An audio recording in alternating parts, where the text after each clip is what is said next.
guys, welcome back to my channel. This is Kenny. Welcome back to another favorites video. Today we're going to be discussing my favorite highlighters. So if you're interested in finding a new highlighter to add to your collection, or you just want to see what my favorite highlighters are, keep on watching.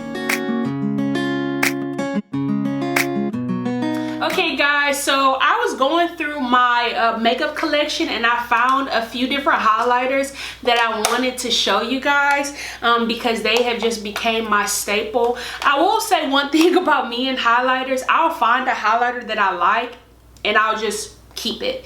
My issue is that Sephora and Ulta has been having more sales and I'm just like, I just gotta pick it up because I can't let that stay in the store. So I've added on to my highlighters in the past few months and I've enjoyed adding to my collection.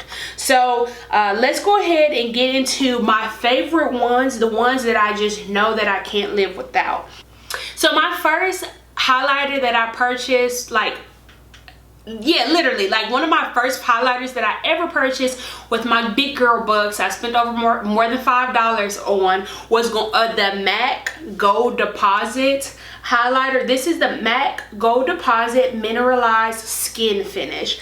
You know, MAC loves to change the way that, just call it a highlighter, baby, because before I started shopping in MAC, I didn't know what a skin finish was, but I guess it finishes skin.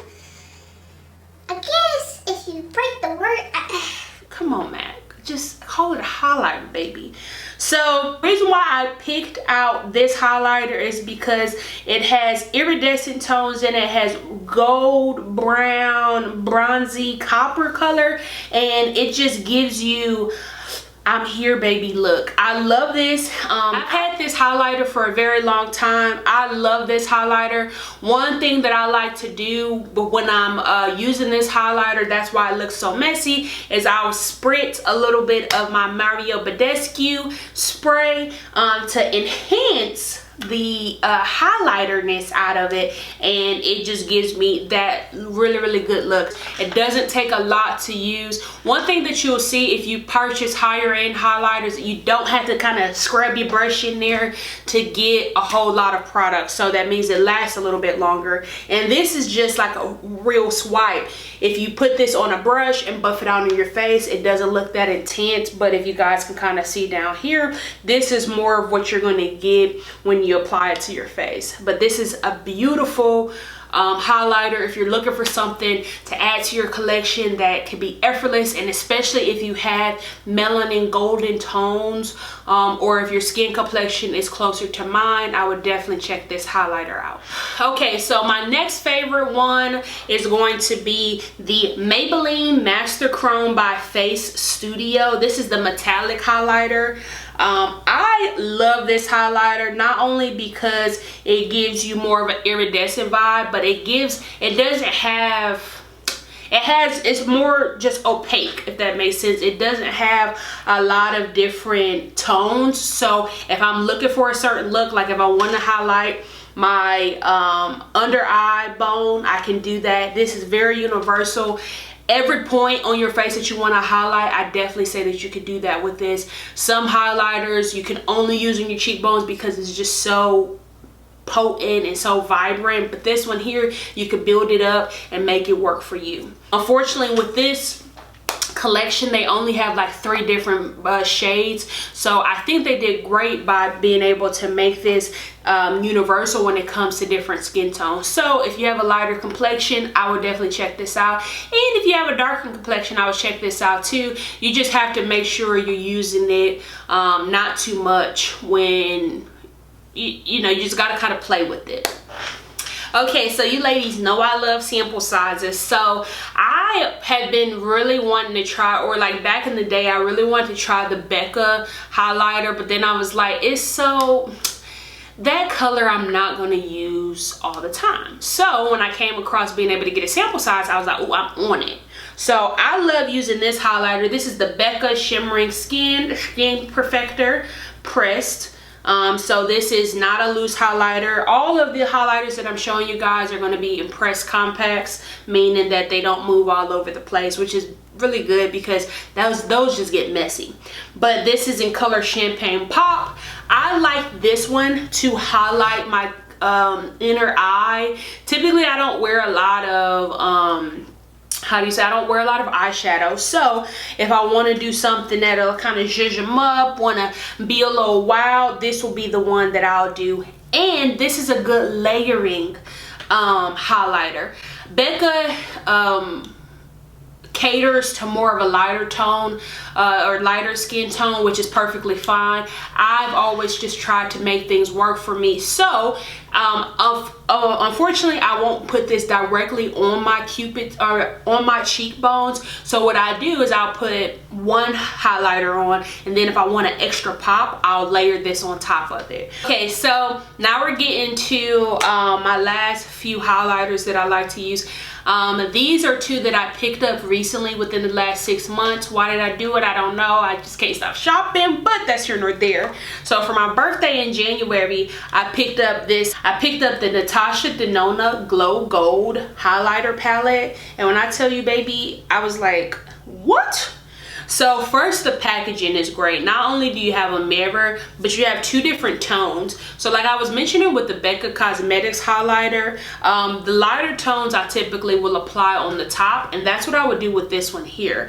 I've seen some beauty gurus just use this one alone or just use this one alone, but what I like to do, because I like to just kind of be a little extra, I'll apply this one here, this more of a goldish tone, and then I'll put this champagne tone right on top, and it is a perfect duo. But other than that, this is a great duo. I like to take this on the road, like if I'm going out of town, or if I know that I'm going to want to make sure I have a highlighter every day. This is a really good palette for that because it has two different palettes and you can build it up. So lastly is going to be the palette that I just never thought that I would like it. I'm going to show you two of them because they have two different highlighters in them. It's going to be, this one here is going to be the Sephora palette. Okay, so this is the Sephora Market Blush palette. So if you guys didn't know, some palettes I usually used to scare away from because I'm like, I can't wear anything out of these. But the blush palettes from Sephora are great because they usually have lighter tones.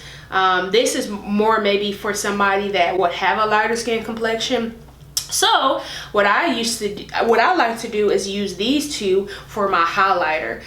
This white, I was telling my mom, some people are usually scared of using white, but this is really good on your Cupid's bow. If you want to like give your lips that juice, especially if you put lip liner on, swipe this over your Cupid's bow just a little bit and baby, you are there.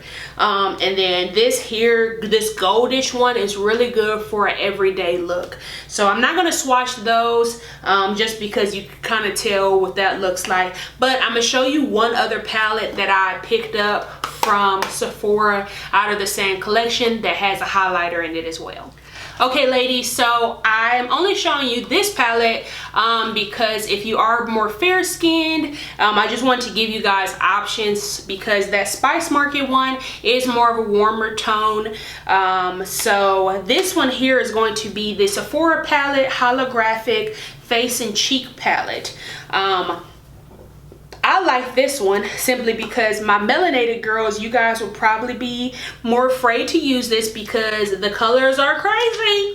But don't worry about that. My little sister showed me, she used to use like this purplish color. I can't remember what brand it was, but she used to use a purple highlighter and I'm like, wow, I can't believe that looks good on our skin complexion. So don't be afraid. If you're wanting to pick up highlighters, don't be afraid of picking up palettes because you can experiment and you can find what works for you. Okay ladies, so I hope that that was informational. Just wanted to tell you guys just a few things, a few tips that I use when I'm using my highlighter. One thing that I like to do, if it's not spraying the actual pan or spraying the highlighter itself, I like to make sure I use a setting spray and I'll spray my highlighting brush and then I'll rub into my pan and then I'll apply it. Not only will this add vibrancy to your highlighter, but it'll help it last lasts a little bit longer throughout the day. Last thing that I like to do, if you're seeing yourself use a highlighter and it's just not that vibrant, it's not really working for you, and you don't have a brush, one thing that I like to do is I'll lick my finger just a little bit, and I'll put my finger into the highlighter, and then I'll put 3 dots on my face where my cheekbone is at, and then I'll kind of buff it out. Lastly, one tip that I wanted to show you guys, I was in Vegas just a few years ago, and I was talking to this amazing Sephora consultant, and I was like, yeah, I want to put some highlighter or whatever, and they did my makeup for me because it was my birthday or something like that. And he was like, okay, turn your face so I can do your highlighter, and I immediately did. And he was like, baby girl, what are you doing? And I'm like, I'm showing you my cheekbones because that's what I saw in other videos. And he was like, no, that is just a myth that I always want to burst. So if you put your highlight, like if you suck your face in and you put your contour within that sucky part, like if you put your contour there, or usually you'll put your contour where it sucks in at, and you'll put your highlighter on top. He just mentioned you put it where your face, like where you can see the bones. So whenever you're looking for a highlighter and you're wanting to figure out where to apply it at, you feel your face, you feel that bone that's right under your eye. That's where you want to start your highlighter, and then you want to just kind of have more of a diagonal line. So look for the bone in your face, and that's where you'll start it, because sometimes when you do that sucky fish face, it's not going to give you the right proportions or exact measurements of where you should put your highlighter. So that's just a little funny story that I had for figuring out where to put my highlighter. But other than that, ladies, I hope that you guys enjoyed this video. If y'all have any questions, please leave them down below. Make sure to let me know what next favorites video you guys like to do. I think I have a blush video coming. I'm a lover of blushes, and I know you ladies love those as well, so make sure to be on the lookout for that. But other than that, make sure you like, comment, and subscribe, and y'all have a wonderful day. I'm out.